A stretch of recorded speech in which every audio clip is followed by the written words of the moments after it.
خبر شامل کرتے ہیں عارف والا سے ہمارے نمائندے محمد شفیق پھول کی رپورٹ کے مطابق گزشتہ روز سردار نذیر احمد کھوکھر کی والدہ کی طبیعت خراب ہونے کی وجہ سے وفات پا گئی تھی، جس کے ایصال ثواب کے لیے ختم چہلم کے سلسلہ میں ان کی رہائش گاہ چک نمبر 147 ای بی پر روحانی محفل کا انعقاد کیا گیا، جس میں پروفیشنل گروپ عارف والا کے عہدیداران و ممبران اور سرپرست اعلیٰ کے علاوہ عزیز و اقارب، دوست احباب اور اہل محلہ کی بڑی تعداد نے شرکت کی۔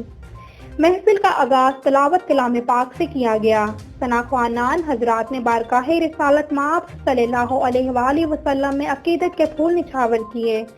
علماء کرام نے اپنے خصوصی خطاب میں عصمت والدین کے حوالے سے روشنی ڈالی۔ محفل کے اختتام پر تمام مرحومین کے ایصال ثواب کے لیے خصوصی دعا کی گئی۔